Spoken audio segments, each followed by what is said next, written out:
ሰዎቹ ሁሉ እየሳቁበት፣ ሌሎቹ ሰዎች ደግሞ ከእሷ ጋር አብረው እየየ እያሉ እያለቀሱ እርሷ አንድ ልጄን አጣው፣ ከዚህ በኋላ የምኖርለት የለም፣ በጨለማ ውስጥ ቤቴን ዘግቼ ጨለማ ይበላኛል እያለች የነበረችዋን ሴት ልጇን ያስታቀፈው ጌታ ጊዜ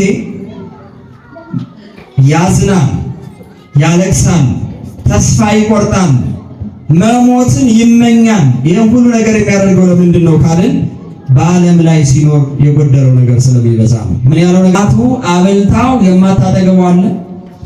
እናቱ አልብሳው የማታሞቀው ልጅ አላት? ተናገሩ አላት? እናት ትንሽም ብትሰጥ ብዙም ብትሰጥ ያበላችሁ ይጠግባል፣ የሰጠችው ያጠጣችሁ ያረካል፣ ያለበሰችው ያሞቃል። የእናት በስመ አብ ወወልድ ወመንፈስ ቅዱስ አሐዱ አምላክ አሜን። አቤቱ የአባቶቻችን አምላክ የሰራዊት ጌታ ቅዱስ እግዚአብሔር ሆይ ቅዱስ ቅዱስ ቅዱስ እየተባልክ የምትመሰገን ዛሬም እኛ ወንዶችና ሴቶች ልጆች በዚህ ቅዱስ ቤተ መቅደስ ተገኝተን እንድናመሰግንህ ስለፈቀድክልንና ስለጠራህን ክብርና ምስጋና አምልኮና ውዳሴ ለዘላለማዊ ስም ይሁንልን። ክቡር መጋቤ ሐዲስ መምህር አንዳርጌ የዚህ ደብረ ስብከተ ወንጌል ክፍል ዋና ኃላፊ፣ ነጭ ለብሰን ውዳሴዋን ቅዳሴዋን ስትተረጎም ሰምተን ዛሬ ደግሞ የድንግል ማረጓን ይህንን ተበስረን ደስ ብሎን አክብረን ውለን ማታ ደግሞ እግዚአብሔርን ድጋሜ ልናመሰግን ስለመጣን አሁንም ለሶስተኛ ጊዜ እግዚአብሔርን አመስግኑት። ለእግዚአብሔር ቸርነት እንደ እግዚአብሔር መልካም ፈቃድ የምንማረው ስለ እመቤታችን ይሆናል። ስለማን ይሆናል? ስለ እመቤታችን የምንማረው የሕይወት እናት በመቃብር አትቀርም የሚል ይሆናል ርዕሳችን። እስኪ ሁላችሁም በሉት ይሄንን የሕይወት እናት በመቃብር አትቀርም። የሕይወት እናት የሆነችው ድንግል ማርያም ስሟ የተመሰገነ ይሁንልን። በረከት እንድናገኝባት ምልጃዋ፣ ጸሎቷ፣ እናትነቷ ለሁላችን እኩል ሆኖ ሁልጊዜ የሚሆነውንም የማይሆነውንም ጠይቀናት እየሰማች ከልጇ ከወዳጇ እያደረሰች እየደገፈችን ቅድስት ድንግል ማርያም ስሟ የተመሰገነ ይሁንልን። አነ ውእቱ ትንሣኤ ወሕይወት፣ ትንሣኤና ሕይወት እኔ ነኝ፣ የሚያምንብኝ ቢሞት እንኳን ሕያው ይሆናል ይላል። የሚያምንብኝ ቢሞት እንኳን ምን ይሆናል? ትንሣኤና ሕይወት ማን ነው? ጌታችን መድኃኒታችን ኢየሱስ ክርስቶስ ነው። ለማርታ ምንድን ነው ያላት? ወንድሟ አልዓዛር ጌታ የሚወደው የክርስቶስ ወዳጆች የሆኑት ማርታና ማርያም ወንድማቸው ሲታመም ወደ ክርስቶስ ላኩ። ና ወዳጅ ታሟል፣ ፈውስልን፣ ያንተ እጅ ፈውስ እንዳለው ቃል ፈውስ እንዳለው እናውቃለን፣ ናና ፈውስልን ብለው መልእክተኞችን ላኩ። ነገር ግን ክርስቶስ ዘገየ። ማን ዘገየ? ለምንድን ነው የዘገየው? ክርስቶስ ጨካኝ ነው? ክርስቶስ የነሱ ጭንቀት አያስጨንቀውም? የነሱ ሰላም ማጣት ለእሱ አይገደውም? ይገደዋል። ግን ክርስቶስ ዘገየ። ማርታና ማርያም ተስፋ ቆረጡ። ሳይሞት ቢመጣ ወንድማችን ይድንልን ነበረ። ወደ መቃብር ከወረደ በኋላ ግን ከዚህ በኋላ ላይነሳ ይችላል ብለው ያለቅሳሉ። ወዳጆቻቸውም ተሰብስበው መጥተው እነሱን ያጽናናሉ። ክርስቶስ ግን ቢዘገይም ወደ መቃብር ከገባ በኋላ ወደ ማርታና ወደ ማርያም ሄደ። ወደ እነማን ሄደ? ማርታና ማርያም አኩርፈዋል። እኛ እኮ ቀድመን ልከንበታል፣ ጠርተነዋል፣ ግን ለምን አልመጣም? እኛ ወዳጆቹ ነበርን፣ እየደገስን ስናበላ ነበር፣ ትምህርቱን ቁጭ ብለን ስንሰማ ነበር፣ ሰዎቹ እየከሰሱት ነበር። እኛ ግን ናና ግባ ቤታችን ረፍ እያልነው ነበር፣ ውለታችን እንዴት ረሳ ብለው አኩርፈውታል። ግን ክርስቶስ መጣና ለማርታ ምን አላት? ወንድምሽ ይነሳል አላት። ማን ይነሳል? ጌታ ሆይ አዎ ይነሳል፣ ግን አሁን አይደለም፣ ገና የሚነሳ አምናለሁ። ዛሬ ግን የለም ሞቷል፣ ይኸው መቃብሩ ሂድና ማየት ትችላለህ አለችው። ክርስቶስ ግን ትንሣኤና ሕይወት እኔ ነኝ አላት። ምንና ምን? ሕይወት የምሰጥ እኔ ነኝ፣ የማስነሳም እኔ ነኝ። አንቺ ገና በዘላለም ትንሣኤ ይነሳል ብለሽ ተስፋ ታደርጊያለሽ፣ እኔ ግን ዛሬ አስነሳዋለሁ አላት። ዛሬ ሕይወት እሰጠዋለሁ አላት። ይሄንን ሕይወት የሚሰጠውን የሚያምኑብኝ እንኳን ቢሞቱ ምን ይሆናሉ ነው ያለው? እንደሞቱ ይቀራሉ ነው ያለው? መቃብራቸው እንደተዘጋ ይቀራል ነው ያለው? ይነሳሉ ያለው ጌታ ይሄንን የወለደችው እናት፣ ይሄንን 9 ወር ከ5 ቀን በማይጸኗ የተሸከመችው እናት፣ ይሄንን ጌታ ሐሊበ ድንግልናዋን ያጠባች እናት፣ ይሄንን ጌታ አዝላ ወደ ግብፅ የተሰደደች እናት እንደሞተች በመቃብር ውስጥ ትቀራለች? ትቀራለች? አትቀርም። ማንን ስለወለደች? የሕይወት መገኛ፣ የሕይወት ምንጭ፣ ሕይወት ሰጪ የሆነውን መድኃኔዓለምን ኢየሱስ ክርስቶስን የወለደች እናት ናት። ለዚህ ነው የሕይወት እናት በምን አትቀርም ነው የሚለው ርዕሳችን። በመቃብር አትቀርም። ለምን? ሕይወት የሚሰጠውን ወልዳለች። ሕይወት የሆነውን ክርስቶስን ለእኛ ሰጣናለች። በየቀኑ ቅዳሴ በተቀደሰ ቁጥር ሕይወት የሚሰጠውን ሥጋውን፣ ሕይወት የሚሰጠውን ደሙን እየበላን ሁላችን ምን እናገኛለን? ሕይወት እናገኛለን። ከአንድ ጀምሮ እስካሁን ድረስ ሁላችንም ሱባኤ ላይ ነበር። ሁላችንም እንጸልይ ነበር። ሁላችንም እንጾም ነበር። ብዙዎቻችን ግን ይሄ የምንኖርበት ዓለም አድካሚ ተስፋ አስቆራጭ ስለሆነ እያንዳንዳችን ሱባኤ ብንገባም ጸሎት ብንጸልይም ብዙዎቻችን በልባችን ማንም የሚያውቀውን ከባድ ሸክም ተሸክመን ወደ ቤተ መቅደሱ እንመጣ ነበር። እውነት ሐሰት? ለሰው የማንነግረው እግዚአብሔር ዛሬ ካልፈታልኝ ነገ ይፈታልኛል፣ ዛሬ ካልመለሰልኝ ነገ ይመልስልኛል ብለን የምንጠብቀው ተስፋ ያደረግነው ነገር ነበረ። ብዙ የምንጨነቅበት ነገር አለ። ብዙ የምናዝንበት ነገር አለ። ብዙ የምንደክምበት ነገር አለ። ቤታችንን ዘግተን ሰው አየን አላየን ብለን የምናለቅስበት ነገር ብዙ ነው። ይሄንን ሁሉ ልቅሷችንን ማን ይልን? ማን ይመልስልን ጥያቄያችንን? ከሸክሙ ብዛት የተነሳ ብዙ ሰው ቀና ብሎ ሰው ለማየት ስለማይችል ያንን በልቡ የተሸከመውን ነገር እያሰበ አንገቱን አቀርቅሮ የሚሄድ ሰው አለ። ይህንን ሁሉ የውስጥ ሰላም ማጣታችንን፣ ጤና ማጣታችንን፣ በቤተሰቡ ምክንያት የተቸገርንበትን ጉዳይ ሁሉ እናታችን ቅድስት ድንግል ማርያምን ስሟን እየጠራን ስንለምናት እርሷ ደግሞ ከልጇ ከወዳጇ ፊት ትልልናለች። ወገባችን ቢጎብጥም እርሷ ላለፉት 15 ቀናት በቤተ ክርስቲያን ውስጥ እየተገኘን ስንሰግድ ነበር፣ ስናለቅስ ነበር፣ በስሟ ስንማጸን ነበር፣ በምልጃዋ እባክሽን ብለን እሷን ስንለምናት ነበረ። የእናትነት እቅፍ እንዲኖረን ስለምንፈልግ ነው። የማን እቅፍ? ልጅ ሆኖ የእናቱ እቅፍ የማይናፍቀዋል? እናቱ ማታሳርፈዋል? እናት እቅፍ ስለሚያስፈልገን ገና ጠዋት 12 ሰዓት ጀምሮ ሰዎቹ መጥተው እስከ ማታ አምሽተው ማታም ደግሞ እዚሁ ሰዓታት እያደሩ ሳይሰለቹ በስሟ ልጇን ይማጸናሉ። ማንን ይማጸናሉ? መማፀኛችን ማናት? የመማፀኛ ከተማችን ማናት? ከመከራ የምናርፍባት ማናት? ከሐዘናችን የምንጽናናባት ማናት? ኧረ ተናገሩ። ማናት? መናገር በዚህ አካባቢ ኃጢአት ነው።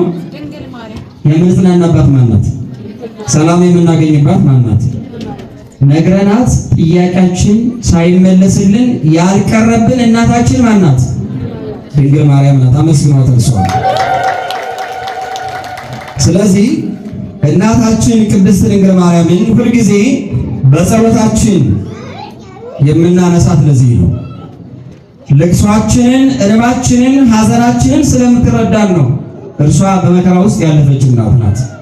ሕይወት የሆነውን ክርስቶስን ብትወልድ ቅድስት ድንግል ማርያም ቤት ነበራት አልነበራት? ተናገሩ። ቤት ነበራት አልነበራት? ሲተረጎም በ14ኛው ቀን ቅዳሴ ማርያም 14ኛው ጉባኤ ላይ ሰምታችሁ አልሰማችሁ? ሰምታችሁ? እና ምንድን ነው የሚለው? ሁልጊዜ የቅድስት ድንግል ማርያም ቅዳሴ ሲቀደስን ይሄ ይባላል። አዘክሪ ድንግል ረሃበ ወጽማ፣ ድንግል ሆይ በተሰደድሽ ጊዜ ያንን ረሃቡን መጠማቱን አሳስቢ። ምን ማለቱን አሳስቢ? እርቦሻል፣ ግን የተራብሽውን ለማማለድ ተጠቅማ እኛ ስንቸገር አሳስቢልን።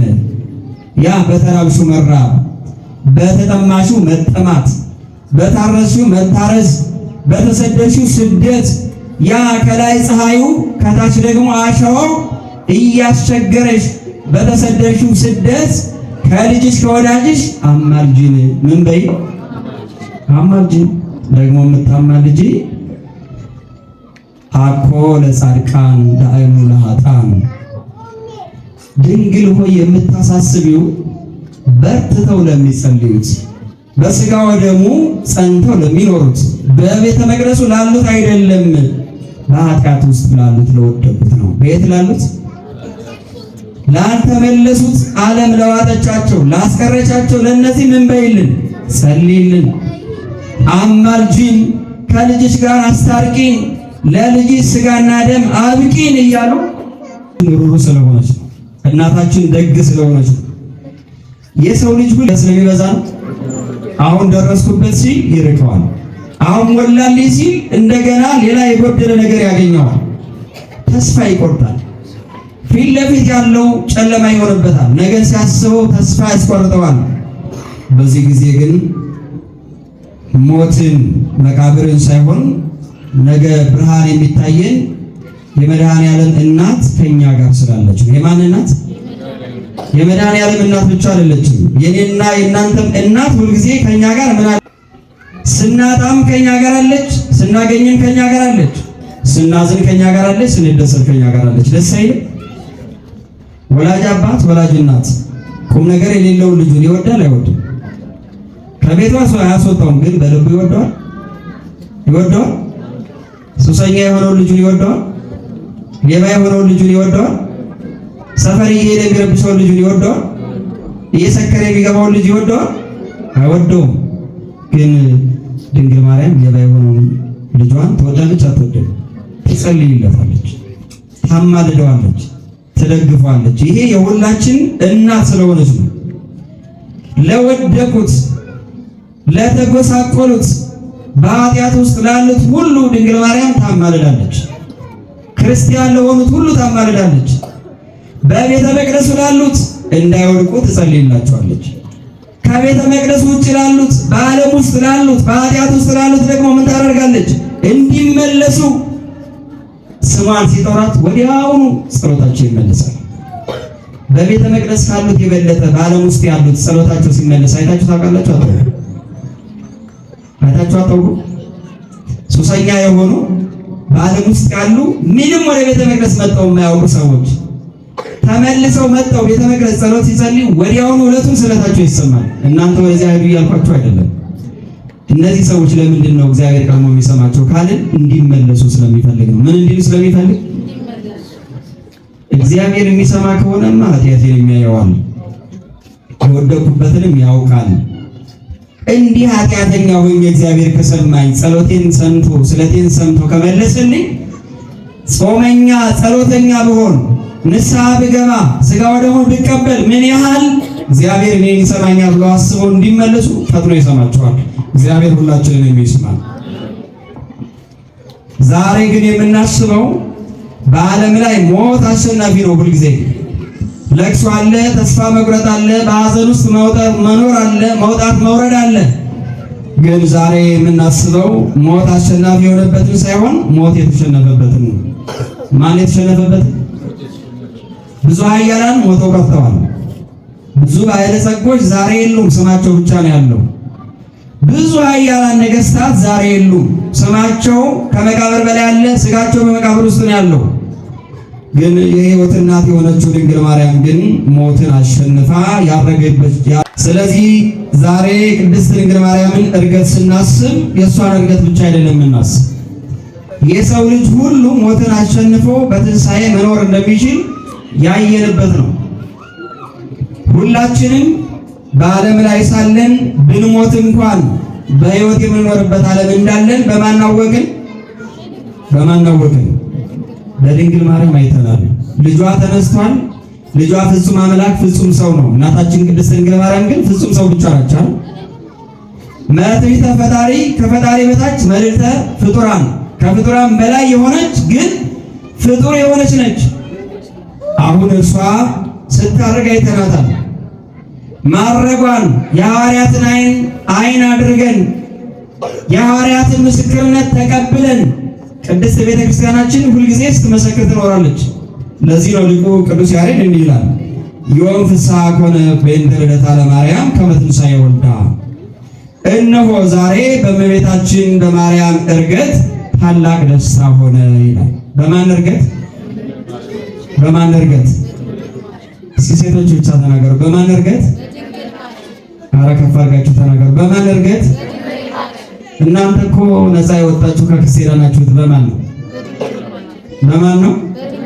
የሐሙስ ውዳሴ ማርያም ሲተረጎም ሰምታችኋል አይደል?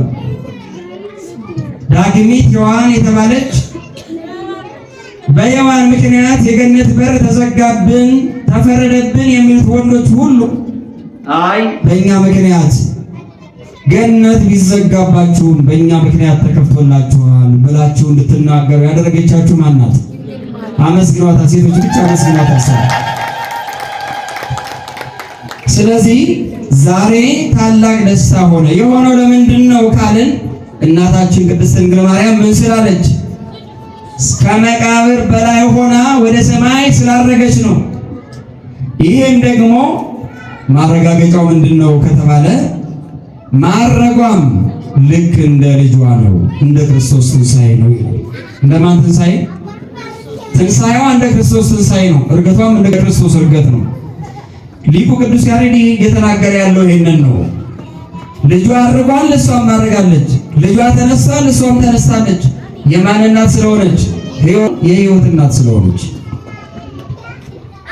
ቅዱስ ያሬድ ሌላም እንዲህ የሚለው ቃል አለ። ፈለሰትም ዘይበሊ ሀበ ኢይበሊ። እመቤታችን ከሚያረጀው ከሚጠፋው ከሚያልፈው ከዚህ ዓለም ወደማያልፈው ወደ ዘላለማዊው ዓለም ሄደች ይላል። ወደ የትኛው ዓለም ሄደች? በዚህ ዓለምማ ቅድስት ድንግል ማርያም እኮ አልተመቻትም። ተመችቷታል? ያላለቀሰችበት ቀን መች አለ? ያላዘነችበት ቀን መች አለ? የሚያዝኑትን የሚያጽናናውን ጌታ ወልዳ፣ እርሷ ግን ሁልጊዜ በሕመም ውስጥ ነበረች።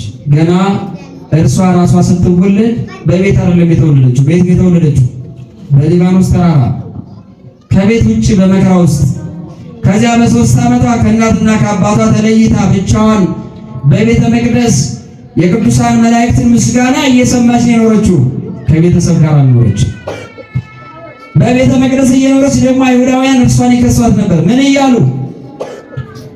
እሷ ለአቅመ ሔዋን ደርሳለች፣ ከዚህ በኋላ ቤተ መቅደሱ ይረክስብናል ይላሉ። ግን ቤተ መቅደሱን እያረከሰው ያለ ማን ነው? ድንግል ማርያም ነች። ድንግል ማርያምማ አማናዊት መቅደስ ነች። በወደ ውዳሴ ማርያም ላይ ሲተረጎም ሰምታችኋል። መቅደስ ዘይኬልልዋ ኪሩቤል፣ ኪሩቤል የሚጋርዷት አማናዊት መቅደስ አንቺ ነሽ። አማናዊት መቅደስ ማናት? 9 ወር ከ5 ቀን እግዚአብሔር ሀገሩ አድርጎ መላእክት ያመሰገኑባት አጽነነት ሬሳ ራሷን አንገቷን ዘንበል አድርጋ በሆዷ መላእክት ቅዱስ ቅዱስ እያሉ ልጇን ሲያመሰግኑ የእግዚአብሔር ዙፋን የእግዚአብሔር ማደሪያ ሆኖ ማህፀኗ ሲመሰገንበት ነበር። እነሱ ክፉ የሚመክሩበት ያ ቤተ መቅደስ ሳይሆን ራሷ ቤተ መቅደስ ነበረች። ግን ቅድስት ድንግል ማርያምን አይሁዳውያን ምን ይሏት ነበረ? ሔዋን ደርሳለች ትውጣልን። በውበቷ የተነሳ ወንዶቹ እየገቡ ቤተ መቅደሳችንን ሊያረክሱብን ይችላሉ ይሏት ነበር። ግን እሷ ንጽሕት ናት አይደለችም? ቅድስት ናት አይደለችም? ናት እንጂ። ወይ ረብሰት በምንትኒ እንዘ ፈጠራ ድንግል በህሊናሃ ወድንግል በሥጋሃ። እግዚአብሔር ሲፈጥራት ጀምሮ ድንግል ማርያም በምንም ነገር አልረከሰችም ይላል። በምንም ነገር ምን አላለችም? በህሊናዋ ድንግል ናት፣ በሥጋዋም ድንግል ናት። በሐሳቧ ኃጢአት አስባ አታውቅም። በሥጋዋ ደግሞ በልብ የታሰበውን ኃጢአት ፈጽማ አታውቅም። በስንት ነገር ነው ኃጢአት የሚሰራው? ሊቃውንት እንዳስተማሩ በስንት ነገር ነው? በሶስት ነገር ኃጢአት ይሰራል። በማሰብ በመናገርና በመስራት። ይሄ ሁሉ በድንግል ማርያም የለበትም። አለባት? የለባትም። ይሄ ብቻ አይደለም። የድንግል ማርያም አንደበት ከምስጋና ውጭ ሌላ ነገር አያውቅም። ሰዎቹ አይሁድ የሚሰሩትን ስራ ታውቃለች፣ ግን አንድ ቀንም ድንግል ማርያም እነሱን አምታ አታውቅም። እንዳናማ ማን ይርዳን? ከአንደበታችን ክፉ ነገር እንዳይወጣ ማን ይርዳን? ብዙዎቻችን ግን ስንሰበሰብ እኮ የምናወራው ከምስጋና የበለጠ ሐሜት ነው አይደል? አብሮን የቆየውን ጓደኛችንን ዘወር ሲል ደካማ የሆነውን ማንነቱን አስበን ቆርጠን እንጥለዋለን። አጠገባችን ሲሆን ደካማ ማንነቱን አንነግረውም። አንተ ጥሩ ሰው ነህ፣ በርታ፣ ወደፊት የሚደርስበት ነገር ቀላል አይደለም እንለዋለን። ዘወር ሲል ግን አሁን ይህን ነገር ሊያደርገው ነው፣ ዝም ብሎ እኮ ጉረኛ ሰው ነው እንጂ ብለን በሱ ላይ ሌላ ነገር እንሰራለን። ከሐሜት ማን ይጠብቀን? ድንግል ማርያም በአራት ነገር ንጹሕ ናት ይላል ሊቃውንቱ ሲተረጉሙ። በስንት ነገር? በአንደበቷ ክፉ ነገር አልተናገረችም። በጆሮዋ አይሁድ እየሰደቧት ያንን ስድብ አልሰማችም። በአፍንጫዋ በዓለም ላይ የሚደረጉ በጎ መዓዛ ያሉትን ለኃጢአት የሚያነሳሱ ነገሮችን አላፈተተችም። በዓይኗ ኃጢአት የሆነ ነገር አላደረገችም። በእግሯ ወደ ኃጢአት አልሄደችም። በሁሉ ነገር ንጹሕ እርሷ ነችና አመስግኗት እርሷ። ስለዚህ ከዚህ ዓለም ወደማያልፈው ወደ ዘላለማዊ ዓለም ያረገችበትን ቀን ቤተክርስቲያን ዛሬ ታስተምረናለች። ወዴት ሄደችበትን ቀን? በመከራ በልቅሶ የሚኖርበትን ዓለም አልፋ በየቀኑ በልጇ ምክንያት የሚነሳው ክስ የሚነሳው ጭቅጭቅ ድንግል ማርያምን ያስለቅሳት ነበረ። ምን ይላት ነበር? በዚህ በኩል ሲፈውስ፣ በዚህ በኩል አይሁዳውያን ሌላ ጦርነት ይዘው ይመጣሉ። ድንጋይ ይዘው ዛሬ እንውገረው ብለው ተሰብስበው ይመጣሉ። ሲያበላቸው ሲያጠጣቸው ደግሞ አይ እንደዚህ አይነትማ ቢራቡ ያመሳል፣ ቢታመሙ ይፈውሳል፣ ቢያነግሱት ይህንንማ ምን የሚያጎለው ነገር አለ ብለው እናንግስ ብለው ተሰብስበው ይመጣሉ። ሌላ ቀን ደግሞ የሆነ ታምር ሲያደርግ ህዝቡ ማድነቅ ሲጀምር አይ እንዲህ ከሆነማ ቤተ መቅደሱን ትቶ ህዝቡ እሱ ብቻ ሊከተል ነው፣ እንዲህ ከሚሆንብን በገደል ገፍተን እንጣለው ብለው ደግሞ ይመክራሉ። በዚህ ሁሉ ግን ድንግል ማርያም ምን ይሰማታል ብላችሁ ታስባላችሁ? እኛ ያየነው ገና መስቀል ላይ በዕለተ ዓርብ ሲሰቀል ሲከሰስ ሲታሰር ነው። ግን ድንግል ማርያም ገና እንደተወለደ ጀምሮ በስደት እየተንከራተተች ያሳደገችው በማን ምክንያት ነው? በልጇ ምክንያት አይደል? በየቀኑ ሞት በእሱ ላይ ይታወጃል። ግን ሞትን ሊያሸንፍ የመጣ ጌታ ነው። በእኛ ሕይወት ላይ የታዘዘውን ሞት የመጣውን ሞት ለማሸነፍ የመጣውን ጌታ ሰዎቹ ግን በአጭር ቁመት በጠባብ ደረስ ስላዩት ሊገሉት ይመክሩበት ነበር።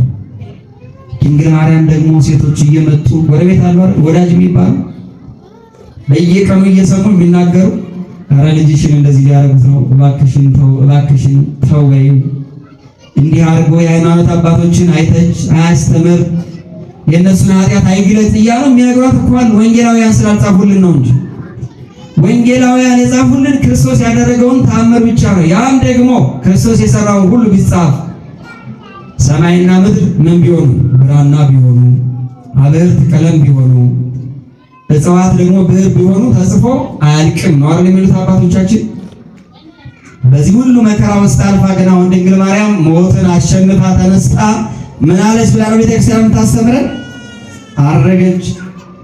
ፍቅር መቃብርን ጥሶ እንደሚነሳ ሁሉ የፍቅር አምላክ እናትን ከመቃብር ትቀር ዘንድ መቃብሩ ሊይዛት አልቻለም። ከመቃብር በላይ የሆነ ልጅ አላት።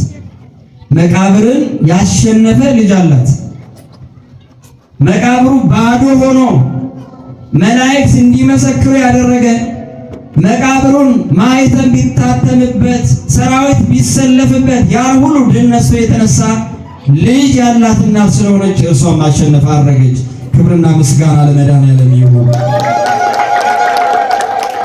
ከልጅ የሚጠበቅ የመጨረሻ ፍቅር ምንድን ነው ከልጇ ብለን ካሰብን ስለ እናትና ልጅ ፍቅር አስቡ እስኪ። እናንተ ለእናንተ ልጃችሁ ምን ሊያደርግላችሁ ይችላል?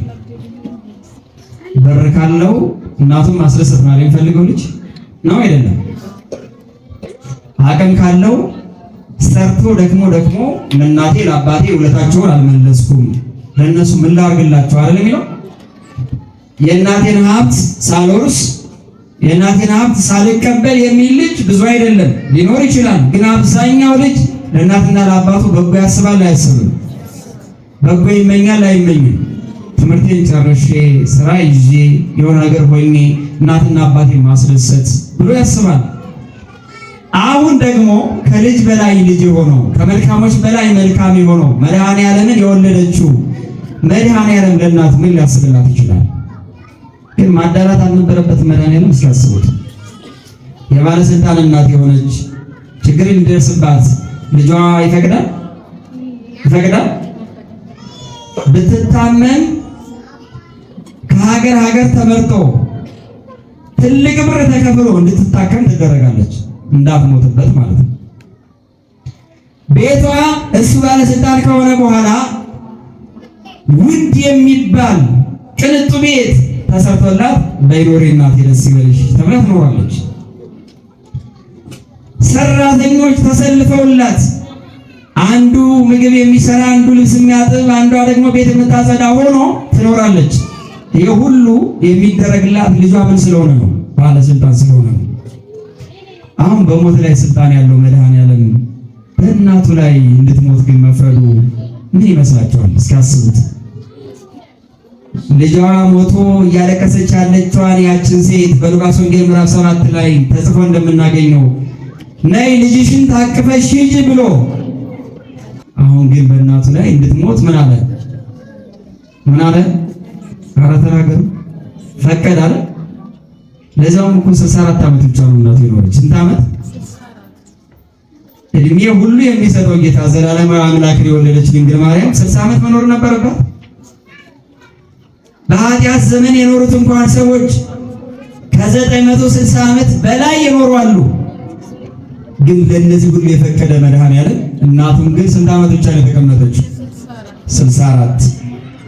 እና እኔ እናንተ ብዙ ዓመት ለመኖር ለምንድን ነው ክፋት የምንሰራው? ይህ ዓለም ይመቻል? ይህ ዓለም የምንመኘው ነው? በዚህ ዓለም ለመኖር ረጅም ዕድሜ ስጠኝ ብለን የምንጸልይበት ነው ወይ? አይደለም። መጸለይ የነበረብን ክፋቱን ትተን፣ ተንኮሉን ትተን፣ ሴራውን ትተን ምን እያለ ነው? እኔስ ከክርስቶስ ጋር ልኖር ምን እላለሁ? እናፍቃለሁ። ቅዱስ ጳውሎስ እንደተናገረው እኔ እናንተ አደራ ስላለብኝ እናንተ ግዴታ ስላለብኝ ነው እንጂ ከክርስቶስ ጋር ልኖር እናፍቃለሁ። በዓለም ላይ መኖሬ አሰልቺ ነው፣ አድካሚ ነው፣ የሚያዝል ነው፣ ተስፋ የሚያስቆርጥ ነው። ግን ደግሞ እናንተን እንዳገለግል ግዴታ አለብኝ እንጂ እኔስ ከማን ጋር ልኖር እናፍቃለሁ? ከክርስቶስ ጋር ልኖር። ማንም ጤነኛ የሆነ ልጅ እናቱን እጅግ ይወዳል። እናቱ በሕይወት እንድትኖርለት ይሳሳል። ስለ እናቱ አብዝቶ ይጸልያል። የእናቱ ፊት ሲጠቁር ማየት አይፈልግም። ክርስቶስ ግን እናቱን ቢወዳትም እናቱን እንደሚወዳት በመከራ ውስጥ ሆኖ ቢያሳይም ከሞት ግን እንድትቀር አላደረገም። ለምን? በመስቀል ላይ ሆኖ ዮሐንስ ወንጌል ምዕራፍ 19 ቁጥር 26 ጀምሮ አነቡት። በችንካር ተቸንክሮ ደሙ እየፈሰሰ 6666 ግርፋት ተገርፎ የእሾህ አክሊል ጭንቅላቱ ላይ ሆኖ ያ የእሾህ አክሊል የሚወጋው ደሙ በፊቱ ላይ እየፈሰሰ ስለማን ያስብ ነበረ? እናቱ መስቀሉ ስር ሆና እያለቀሰች ነው። በልጅ የጨከኑበት መከራ ያደረሱበት እርሱ ለከፈለው እርሱ ላመጣው ደግነት የከፈሉት ክፋት ነው። ሁሉም ተሰብስበው ትናንትና እናንግስ፣ ትናንትና አብላን፣ ትናንትና ፈውሰን፣ ትናንትና አስተምረን ያሉት ሁሉ ይሞት ይሰቀል ብለው መስቀል ላይ ያደረጉት እያለች ታለቅሳለች።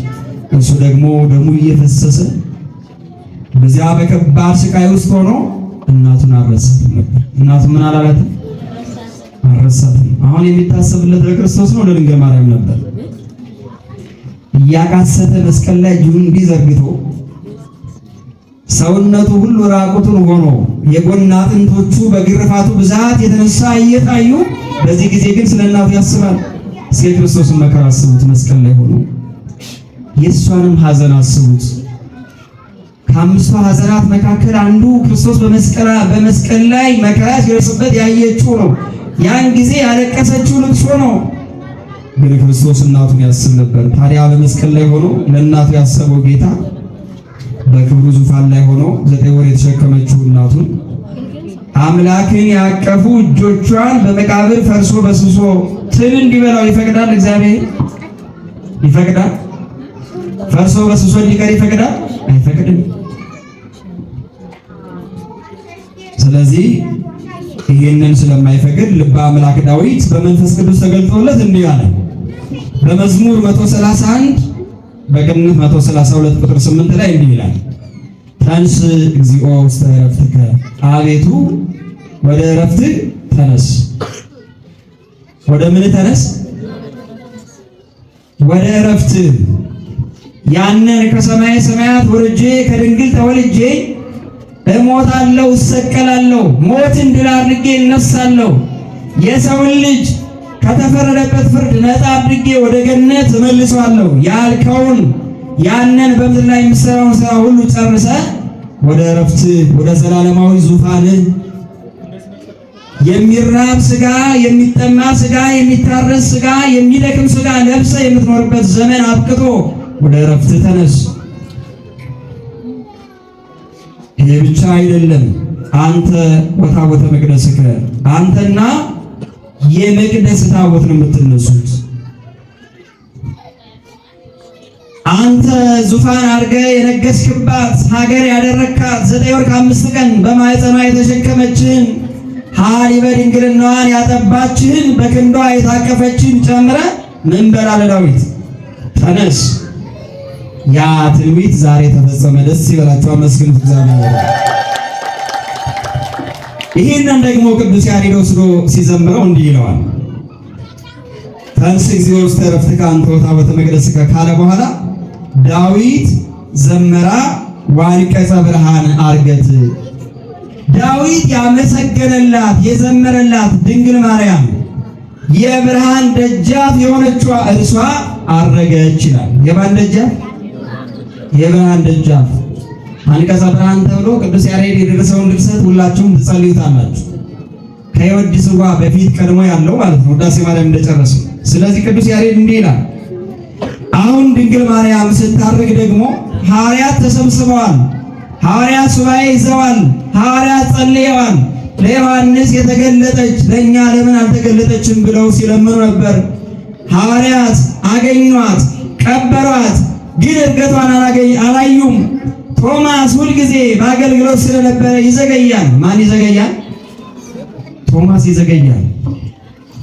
ግን ደግሞ ለእርሱ በክብር እንዲገለጥለታል፣ ታምር ያያል። ሐዋርያት ተሰብስበው ሱባኤ ሲገቡ የለም፣ ግን ልሂድ ብሎ ደመና ጠቅሶ ወደ ሐዋርያት እየሄደ ነበር። ቅድስት ድንግል ማርያም ደግሞ መላእክት እየዘመሩ እያመሰገኑ ወደ ሰማይ እያረገች ነበር። እርሷ በክብር ስታርቅ፣ ቅዱስ ቶማስ ደግሞ ካገለገለበት ካስተማረበት ወደ ሐዋርያት በደመና ሲመጣ ሰማይ ላይ ተገናኙ ይላል። የት ላይ ተገናኙ? ምን አይነት መታደል ነው! ሱባኤ ሳይገባ አብሮ ሳይጨነቅ ስጋዋ ተገልጦለት እግዚአብሔርን ሳያመሰግን ሐዋርያትን ላግኝ ብሎ ሲሄድ ሰማይ ላይ ድንግል ማርያምን አገኛት። ኧረ ባላሰብነው ሰዓት እሷ ትገለጥልን። እኛ በደከምንበት ሰዓት እርሷ በምህረት እንድንጎበኝ ምልጃዋ አይለየን። ቅዱስ ያሬድ እንደነገረን አረገት ማርያም በስብሐት ውስተ ሰማያት መላእክት ይኬድልዋ። ማርያም በታላቅ ክብር አረገች ይላል። በምን አይነት ክብር? በታላቅ ክብር፣ በታላቅ ምስጋና አረገች። መላእክትም እያጀቧት ያመሰግኗት ነበር። በዚህ ጊዜ ቅዱስ ቶማስ እሷን መሆኗን አላወቅም። ግን ወዲያውኑ ድንግል ማርያምን አየና ከልጅሽ ትንሣኤ ሳልገኝ ቀረሁ፣ አሁን ደግሞ ካንቺ ትንሣኤ ሳልጌ ልቀር ትለይኝ ምንድን ነው ያጠፋሁት አለ። ቶማስ ሁልጊዜ ይዘገያል፣ ግን ከዘገየ በኋላ በቶማስ ሕይወት ውስጥ የሚገለጠው ታምር የሚያስደንቅ ነገር ነው። እሱ በደመና ተጭኖ እሷ በክብር እያረገች ቶማስ ሲያገኛት እንዲህ አላት፣ ለምንድን ነው ከእናንተ ክብር ከልጅሽም ከአንቺም ክብር እንዳላይ የተደረጉት ምክንያቱ ምንድን ነው አለ። እኛ ብንሆን ምን ይሰማናል? ምን አይነት ዕድለ ቢስ ነኝ? ምን አይነት ማረባ ሰው ነኝ? ሁልጊዜ እንደዚህ አይነት ነገር ያጋጥመኛል አንልም? እንላለን። በእግዚአብሔርም ልናማርር እንችላለን፣ ልንወቅሰው ልንከሰውም እንችላለን። ቶማስ እንደ ሕፃን ልጅ ምርር ብሎ አለቀሰ፣ አዘነ። ይህን ክብር እግዚአብሔር ለምን አልፈቀደልኝም አለ። እንደ በፊቱ እኔም ተጠራጣሪ ማንነቴን አይቶ ነው አሁንም እግዚአብሔር እየፈተነኝ ነው አለ። እንባውን ሰማይ ላይ ሆኖ ማልቀስ ጀመረ። የቶማስን እንባ ግን ዝም ብላ አላለፈችው። የማንን እንባ? የለቅሶውን ድምፅ ሰምታ ዝም አላለች። እንባው በፊቱ ላይ እየወረደ ዝም አላለችውም። ለሐዋርያት ያልተገለጠውን ለእርሱ፣ ለሐዋርያት ያልተሰጠውን ለእርሱ ሰጠችው። ከሰማይ ሆና በወገቧ ታጥቀው የነበረውን ሰበን መታጠቂያዋን ወደ እርሱ ጣለችለት ይላል። ምኗን ሰጠችው? ቶማስ ያንን የተስፋ ሰበን ይዞ ወደ ሐዋርያት መጥቶ ባዶውን መቃብሩን ለማሳየት አስቀድሞ ደቀ መዛሙርቱ እንዲያምኑ ጥያቄ ጠየቃቸው። የማርያም ነገር እንዴት ሆነ? የጌታችን እናት የሁላችን እናት የሆነችዋ እንዲሁ መልአኩ ወስዶ በገነት እንዳስቀመጣት ቀረች ወይስ መጣች ብሎ ጥያቄ ጠየቅ። አይ እሷማ መጣለች፣ አግኝተናታል፣ ሱባኤ ገብተን ነበር፣ ጾመናል፣ ጸልየናል፣ እግዚአብሔር ደግሞ በምህረቱ ጎብኝቶን ሰጥቶን ቀብረናታል፣ ይኸው መቃብሯ አሉት። እስኪ አሳዩኝ አለና አብሯቸው ሄደ። ምን በሉኝ? አሳዩኝ። ግን ቶማስ የድንግልን ትንሣኤ አይቷል አላየም? አይቷል። በዚህ ጊዜ ሲሄዱ መቃብሩ ባዶ ነው። ቶማስ እንዲህ አላቸው፣ እሷማ ተነስታለች አታምኑኝም ብዬ ነው እንጂ ይሄው ሰበኗን ሰጥታኛለች አላቸው። ኧረ አመስግኑት እግዚአብሔር። ቢዘገይም እግዚአብሔርን የሚቀድመው አለ የለም። እና ታዲያ እኔና እናንተ ለምንድን ነው ነገሬ እንደዚህ ሆኑ እኔ ግን ለምን ቀረው ብለን የእግዚአብሔር ልጆች ሆነን የምናማረረው? መናለቅስ ሰዎች የለንም? የለበሱትን ልብስ አይተን የያዙትን መኪና አይተን ያሉበትን ሀገር አይተን የምናማርር ብዙ ሰዎች አለን። ግን ማን ከኛ ጋር አለ? የዘገየ ቢመስለንም እግዚአብሔርን የሚቀድመው የለም። ያልሰማን ቢመስለንም እግዚአብሔር ፈጥኖ የሚሰማ አምላክ ነው። እንደማይመልስ ዝም ያለ ቢመስለንም እግዚአብሔር ግን ይመልሳል። ያልመለሰበት ጊዜ የለም። ቶማስ ወዲያውኑ እነሱ ያላዩትን አየ፣ እነሱ ያላገኙትን በረከት አገኘ። ለእነሱ ያልተገለጠው መገለጥ ለቶማስ ተገለጠ። ግን ቶማስ በደመና ላይ በሰማይ ሆኖ ግን አልቅሶ ነበር? አላለቀሰም? ተስፋ ቆርጦ ነበር? አልቆረጠም? እግዚአብሔር ለምንድን ነው እንዲህ የበደለኝ አላለም ብሏል። ግን እግዚአብሔር ላይ እንዳናማርር ማን ይርዳን? እግዚአብሔር ላይ አማረን ዋጋ እንዳናጣ እርሱ ይጠብቃል። ብዙዎቻችን ከአንደበታችን የሚወጣው ተስፋ መቁረጥ ነው፣ ማማረር ነው። ሰዎችን ብቻ አይደለም እግዚአብሔርን የምንከስበት ጊዜ ብዙ ነው። በእግዚአብሔር ላይ የአመፅ ወሬ የምናወራበት ጊዜ ብዙ ነው። ግን እግዚአብሔር ላይ ከማመፅ እርሱ ይጠብቃል። በእግዚአብሔር ላይ አምፀን ወደ ማን እንጮኻለን? እግዚአብሔርን አንተን ማን እናመሰግናለን? እግዚአብሔር ረሳኝ ብለን ማን አስታዋሽ ይኖረናል? የሚያስታውሰን ማን ብቻ ነው? ያረሳን ማን ብቻ ነው? እየወደቅን ያልተውን እርሱ ነው። እየበደልነው ያልገፋን እርሱ ነው። እያሳዘንነው ኑ እያለ በእቅፍ ውስጥ ሊያኖረን ከመከራ የጠበቀን እርሱ ነው። ይህንን አምላክ እንዳናማርረው ተስፋችን እሱ እንደሆነ እንድናምነው ሁላችንም እግዚአብሔር አምላክ ይርዳን። ለእኛስ ተስፋችን ምንድን ነው? 15 ቀን መጾማችን፣ በቤተ መቅደሱ መገኘታችን፣ ጸሎት መጸለያችን፣ ውዳሴዋን ቅዳሴዋን መስማታችን፣ 3 ሰዓት ሙሉ ቆመን ማስቀደሳችን፣ ሌሊትም ሙሉ ሰዓታት ቆመን ማደራችን፣ ጠዋት ላይ ሊቃውንቱ የነጉን ምስጋና ማቅረባቸው ተስፋቸው ምንድን ነው? እኔና ለእናንተ ተስፋችን ምንድን ነው?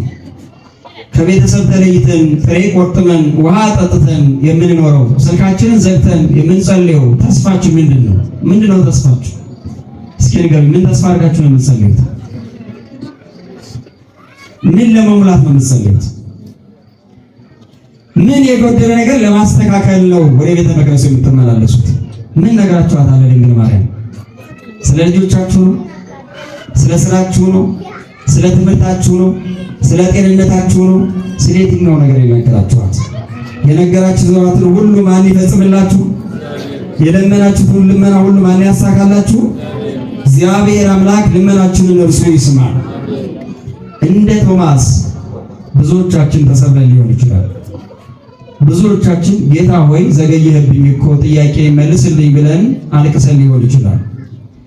እድሜ ሄደ፣ እጄ ላይ ግን ምንም ነገር የለም፣ ባዶ ነው። ለልጆቼ የምሰጣቸው ነገር የለም፣ ለቤት ኪራይ የምከፍለው ነገር የለም፣ እውቀት የለኝ በእውቀቴ፣ ጉልበት የለኝ በጉልበቴ፣ ጤና የለኝ በጤንነቴ ሰርቼ እኔ ለአንተ ምንም የማደርግልህ ነገር የለም እባክህን ብለን እግዚአብሔርን ጠይቀነው ሊሆን ይችላል። ግን እግዚአብሔር ሊሰጠን ፈቃዱ ነው አይደለም። ስጦታው ያልቅበታል? አያልቅበትም። እግዚአብሔር የሚፈልገው በንጹህ ልብ ሆነን እርሱን እንድንፈልገው ነው፣ እርሱን እንድንሰማ ነው።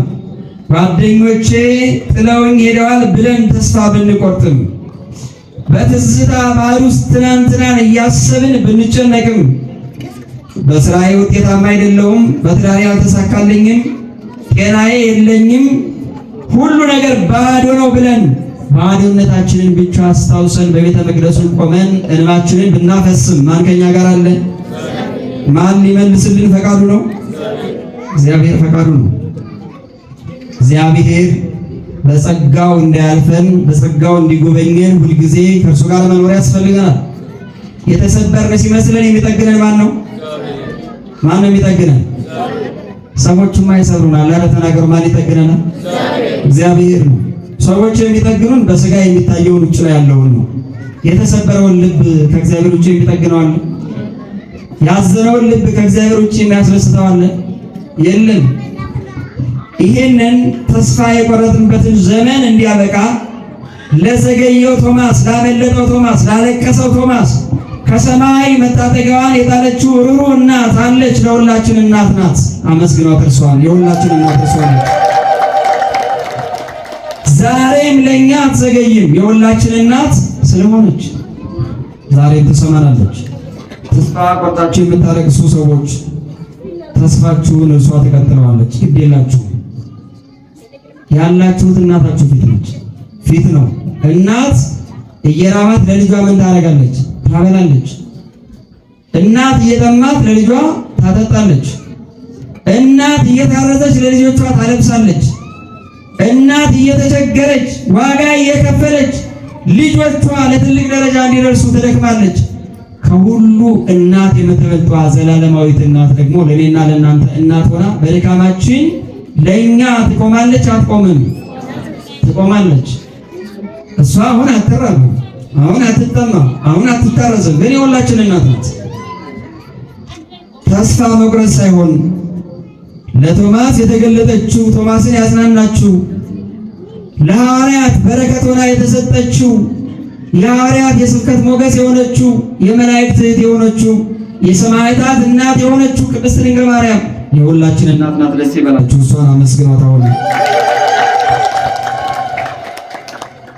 የፈውስ ሰበኗን የጸጋ ሰበኗን እንድትሰጠን ወገባችንን በምልጃዋ ታጥቀን ከፊት ለፊቷ እጃችንን ዘርግተን ቆመን በድፍረት እንድንጸልይ ሁልጊዜ አይዞህ ልጄ አይዞሽ ልጄ ትለናለች። ማነው እንደዚያ የምትለን? ከስዕሏ ፊት ቆሞ አልቅሶ ጸልዮ ጥያቄ ያልተመለሰለት አለ? እናቴ ሆይ በምልጃሽ አስቢኝ ብሎ የጸለየ ሰው እንደደከመ የቀረሰው አለ? እንዳዘነ የቀረሰው አለ? የተቋጠረው ነገር ሳይፈታለት የቀረሰው አለ? የለም። ስለዚህ ዝም የተባልን የመሰለን ዝም እንዳልተባልን እናውቅ ይገባል። የዘገየብን የመሰለን መልስ እንደሌለው አርገን ሳይሆን እግዚአብሔር ለኔ የሚመልስበት ጊዜ ገና ነው፣ እንድበረታ እንድጸልይ የበለጠ ወደ እርሱ እንድቀርብ እግዚአብሔር ይፈልጋል ብለን በተስፋ እንድንጠብቀው እግዚአብሔር ይፈልጋል። እግዚአብሔር የተስፋ አምላክ ነው። የምን አምላክ ነው? ተስፋ የምንቆርጥበት አምላክ አይደለም። እግዚአብሔር የተስፋ አምላክ ነው። ድንግል ማርያም ደግሞ የሁላችን ተስፋ የሆነውን መድኃኒዓለምን የወለደች እናት ናት። ስለዚህ እሷ በምልጃዋ አትዘገይም። የድንግል እርገት ለክርስቲያኖች ተስፋ ነው። የድንግል ማድረግ ለክርስቲያኖች ምንድን ነው? ለእኛ ለክርስቲያኖች ምናችን ነው? ተስፋችን ነው። ሞትና መቃብር በሕይወታችን ላይ ሊሰለጥንብን አይችልም። በማን አይተናል? በድንግል ልጅና በድንግል አይተናል። ሐዘንና ስብራት መጨረሻችን እንዳልሆኑ ከሐዘናችን ወደ ደስታ ከስብራታችን ወደ መጠገን እንደምንሄድ የምናውቅበት ነው። ስለዚህ ምድራዊውን እያየን የኑሮ ሸክም እንደከበደን ያለምን ጭንቀት ብቻ ከማየት ዓይናችንን ወደ ላይ ማንሳት አለብን። ወዴት እናንሳው? ሐዋርያው በሰማይ ያለውን አስቡ ነው የሚለው። በየት ያለው? ምድርን አትዩ። ምድር ላይ ትናንትና ባለሀብት የነበረው ዛሬ ድሃ ነው። ትናንትና ብዙ ሕዝብ ተከትሎት የሚያደንቀው ሰው ዛሬ አንየው የተባለ ነው። ትናንትና ለብዙዎቹ ሲሰጥ የነበረው ሰው ዛሬ ምንም የሌለው ድሃ ነው። ትናንትና በጉልበቱ ብዙዎች ይፈሩት የነበረው ሰው ዛሬ ታማሚ ሆኖ ያልጋ ቁራኛ ነው። በምድር ላይ ያለው ሁሉም ነገር ያልፋል። አያልፍም? ሁሉም ነገር ባዶ ነው የሚሆነው። የትናንትና ታሪክ ነው የሚሆነው። ግን እኔና እናንተ ክርስቲያኖች የት ያለውን ነው የምናስበው? በሰማይ ያለውን፣ በገነት ያለውን ደስታ፣ በመንግስተ ሰማያት ያለውን ደስታ። ቅዱሳን በዚህ ዓለም ሲኖሩ የናቁትን ዓለም፣ የጠሉትን ዓለም፣ ያዋረዱትን ዓለም በመውደድ በኃጢአት ውስጥ ሳንኖር በሰማይ ያለውን እንድናስብ እግዚአብሔር አምላክ ሁላችንን የሚረዳ። ስለዚህ ቅዱስ ያሬድ እንደነገረን የዓለምን ጭንቀት አናይም፣ የምናየው በሰማይ ያለውን ነው። በዚህ ዓለም ስንኖር ጭንቀት አለ፣ ስብራት አለ፣ ሐዘን አለ፣ መራብ አለ፣ መጠማት አለ፣ መሰደድ አለ፣ መጎሳቆል አለ፣ ታሞ መተኛት አለ። የሁሉ ግን ያልፋል አያልፍም? ያልፋል። ከሞት በኋላ ተከትሎ የሚሄድ ምንም ነገር የለም አለ። የሁሉ እስከ ሞት 30 ዓመትም ኖርን 100 ዓመትም ኖርን አንድ ቀን እንታመማለን፣ አንድ ቀን ጤነኞች እንሆናለን። እስከሆነ ዓመት ድሃ እንሆናለን፣ ከሆነ ዓመት በኋላ ባለሀብት እንሆናለን። እስከሆነ ዓመት ባለሀብት ይሆናል፣ እስከሆነ ዓመት በኋላ ደግሞ ድሃ ይሆናል። ሁሉም እድሜ ዘላለሙን አግኝቶ የኖረ ሰው የለም አለ። ከማግኘት ቀጥሎ ማጣት አለ፣ ከደስታ ቀጥሎ ሐዘን አለ፣ ከሐዘን ቀጥሎ ደስታ አለ። እነዚህ በዓለም ላይ የምናያቸው ናቸው። በሰማይ ግን ገነት ከገቡ በኋላ መውጣት የለም፣ ሲኦል ከገቡ በኋላ መውጣት የለም። አንድ ጊዜ የገባንበት ቦታ ለዘላለም የምንኖርበት ነው። ስለዚህ ገነት ብቻ እንደገባን እንድንኖር ማን ይርዳ? እግዚአብሔር ይርዳ። ቅዱስ ያሬድ እንደነገረን መላእክት የሚያቀርቡትን ጥሪ እኛም ከልባችን ለድንግል ማርያም ልናቀርብላት ይገባል። ይዌድስዋ መላእክት ለማርያም በውስተ ውሳጤ መንጦላይት ወይም ልዋ በሰላም ንኢ ማርያም ርግቤ ሰናይት። በመጋረጃ ውስጥ መላእክት ማርያምን ያመሰግኗታል ይላል። በመጋረጃ ውስጥ መላእክት ማርያምን ያመሰግናሉ፣ ማርያምን ያመሰግናሉ። ምን እያሉ? ውብ ርግብ ማርያም ሆይ በሰላም ነይ ይሏታል ይላል። በሰላም ምን በይ? ነይልን። ውብ የሆንሽ ርግብ በውዳሴ ማርያም ትርጓሜ ላይ ሰምታችኋል። መልካሟ ርግብ፣ መዓዛዋ የተወደደላት ርግብ እያሉ ሲተረጉሙ ነበር አልመምሩ። ያቺ መልካሟ ርግብ ማርያም ሆይ በሰላም ነይ፣ ይህን እያሉ መላእክት እመቤታችንን ምን ይሏታል? ያመሰግኗታል። ስለዚህ እኔና እናንተም እንደ መላእክት በችግራችን በሰላም ነይ ማለት ችግራችንን ወደ ሰላም እንድትቀይርልን፣ በሕመማችን ወቅት በሰላም ነይና ጎብኚን፣ ከሕመማችን ነፃ እንድንወጣ እንድንፈወስ ብለን እንደ መላእክት እንጥራት። በሐዘን ውስጥ በተዋጥን ጊዜ በሰላም ነይ እንበላት፣ ሐዘናችንን ወደ ደስታ እንድትቀይርልን።